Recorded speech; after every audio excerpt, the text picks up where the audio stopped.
8:37 here, Big 550 KTRS. David Stokes is with us. He is he didn't get a raise, he got a job title. He is now the Director of Development at the Show Me Institute. Good morning, David C. Stokes. Good morning, McGraw. Good morning, Kelly. But I still do policy for you, McGraw. For us and us only. What does the C stand for? Capitalism?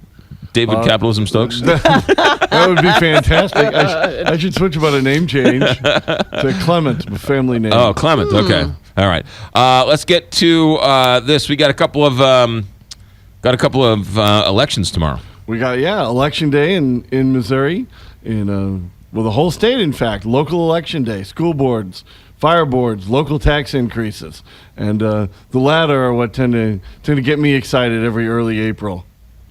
Not many other people, perhaps, for me. A lot of people watching what goes on with Ferguson. A lot of people want to know how many people are going to come out and vote. But U City has a couple of tax increases you wanted to highlight. They do. And in terms of full disclosure, you are a resident of U City. I live in U City. Okay. Very proud to. Yes. There's a park tax increase and a street tax increase. Now, most of these are going to be bonds, not direct tax increases per se. They're going to be bonds issued for street and park improvements, and the bonds will result in tax increases. And they're fighting, the opponents and the proponents, over how large the tax increase is.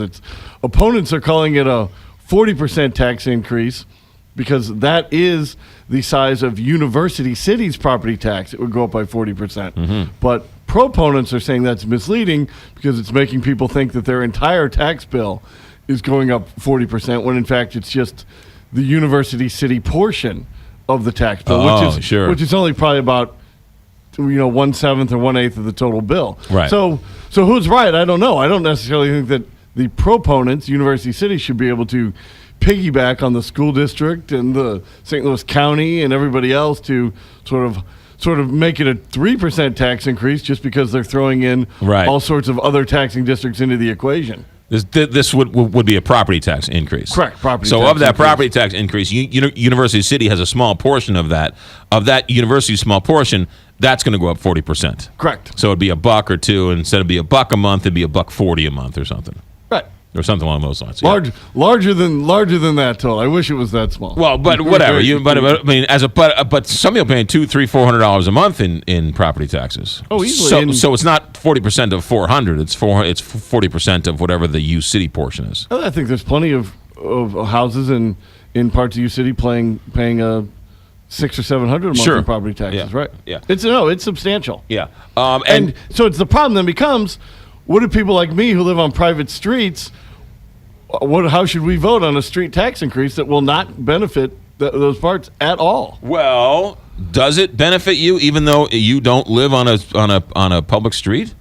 It would benefit us when we visit friends of ours who do live on public streets, but most of the major roads in University City, Big Bend, Olive, Page, Hanley, North, these are county roads or state roads in the case of like Olive and Page. Okay. So they're not raising the bond issue isn't going to be spent on county or state roads. And it's not going to be spent on your road because your road is private. And there are lots of private streets in University City. Right. So how do you go on that? Here's a rather substantial tax increase that if you live on a private road isn't going to benefit you at all, really. Well, but you have to drive on a U City road to get to your house.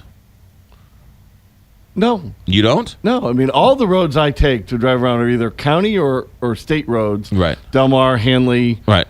Big Bend. But then to get to my house, I cut into my neighborhood and it's all private. I understand that, but there are people who live on private roads in University City that have to drive on town roads at some point. Oh, you agree with that? At some point, I certainly will drive on a University City operated road. Right. And so if your road is perfect, but there's no road to get to your road, you might have an issue.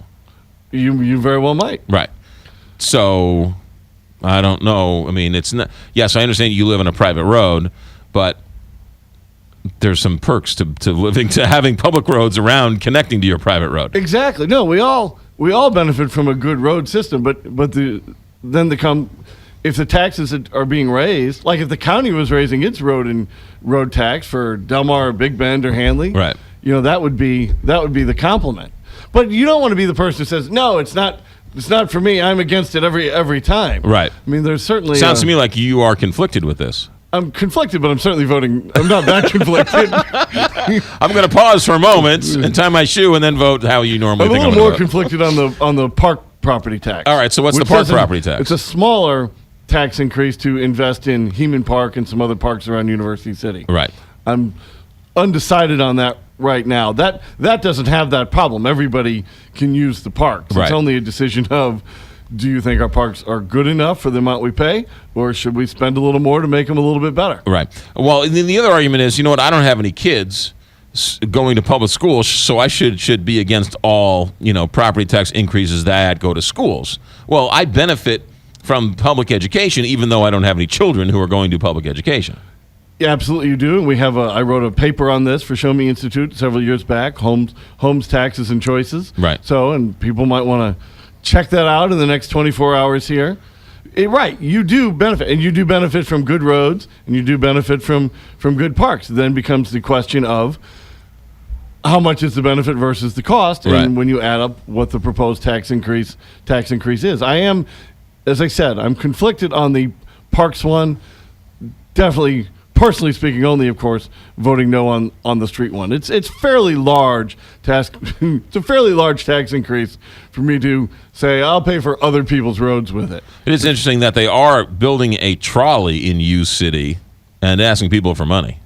Oh yeah, I'm opposed to that as well. Let me assure you. All right, We've talked about that in the past. Now that's being done through federal or money. federal money primarily, and a transportation development district sales tax. Right. In the greater Loop area. So that's not a property tax. Right, but it's interesting how they are spending all that money on a trolley, and then asking the citizens for a rate increase for local roads.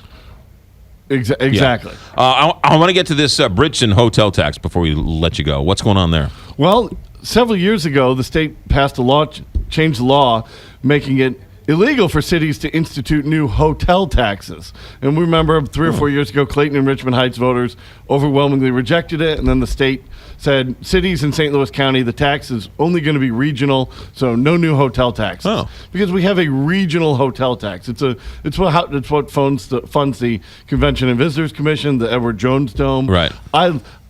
I don't like public funding for the stadium, but I do like the regional way that the hotel taxes are done in the area. Right.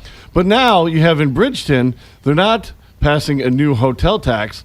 They're calling it, part of their occupational licensing tax. So they would refer to it more as a business license than a hotel tax, but they're simply upping the rate all the hotels in Bridgeton have to pay each night. So it's the same thing. And my fear is that if we pass the Max Creek Law adjustment, Right. Eric Schmidt's bill, Yes. to reduce that, our city's going to find every way around it other than actually, adjusting their own services. Are they all going to go, well, let's raise our business license for hotels. Right. Because Bridgeton's going from 85 cents a night to $3 a night, a rather substantial increase. It'll be passed on to all the people who visit there. Right. And I think this is very dangerous. Now, of course, every city in St. Louis County can't just get around to Max Creek Law with a hotel tax increase. Bridgeton's near the airport, so they actually have hotels. Right. Many don't. But this is not good for the hotel industry, and it's even worse. It's not good for government to impose it on the hotel tax industry. Look what Airbnb is doing in this business, making it easier for people to operate their own bed and breakfast and motels, hotels out of their houses. And these mandated hotel tax increases are really going to put the hotel industry at a disadvantage to Airbnb, who I do believe everybody who does Airbnb should pay the same tax as normal hotels, but the fact is many of them are not going to. Right. Yeah, that's really interesting.